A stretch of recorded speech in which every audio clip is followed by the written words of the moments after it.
पड़ी है या मर गई है। मेरे साथी ने टार्च दिखाई। उसका गला रेता हुआ था। इस हत्या को बस एक ही सप्ताह गुजरा था कि एक और वेश्या एनी चैपमैन की हत्या हो गई। हत्या लगभग एक ही तरीके से की गई थी। दी स्टार 8 सितंबर 1888। अखबार में खबर आई, लंदन खूनी साय के गिरफ्त में है। वह अनाम वहशी, आधा दानव आधा इंसान, अभी तक फरार है। रोज सड़कों पर खतरनाक इरादों के साथ निकलता है। बेबस और कमजोर वर्ग के लोगों को अपना शिकार बनाता है। वह खून के नशे में है।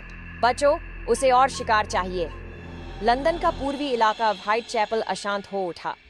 हत्यारे को ढूंढने में पुलिस ने अपनी सारी ताकत झोंक दी।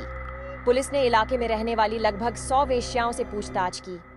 वेश्याओं ने एक ऐसे शख्स के बारे में बताया जो जबरन वसूली का गोरख धंधा चलाता था।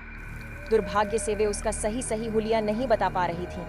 उन्होंने बताया कि वह चमड़े का एप्रन हमेशा पहने रहता है। पुलिस को डर था कि चमड़े का एप्रन पहनने वाला वह आदमी कहीं कोई यहूदी न हो। उसे गिरफ्तार किए जाने पर दंगों के भड़क उठने का डर था। मगर राहत की बात है कि यह आशंका गलत साबित हुई। सितंबर के अंत में अपने खतरनाक इरादों के साथ रिपर एक बार फिर सामने आया। इस बार उसने 2 औरतों को अपना शिकार बनाया। 1 अक्टूबर 1858।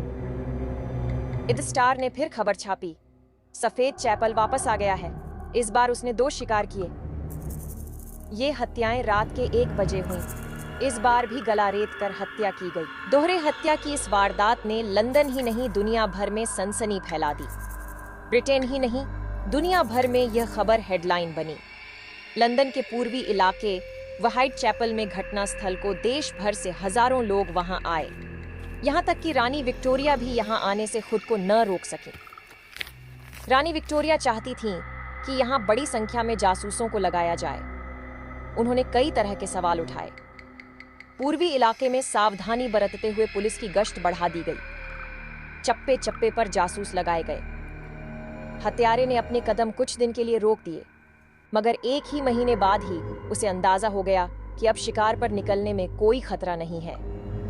मेरी केली रिपर की सबसे कम उम्र की शिकार साबित हुई। 25 साल उम्र थी उसकी। वह अकेली शिकार थी जिसे घर के भीतर मारा गया। उसकी मकान मालकिन ने बताया कि उसकी हालत देखकर लगता था कि यह काम किसी इंसान का नहीं बल्कि किसी हैवान का है।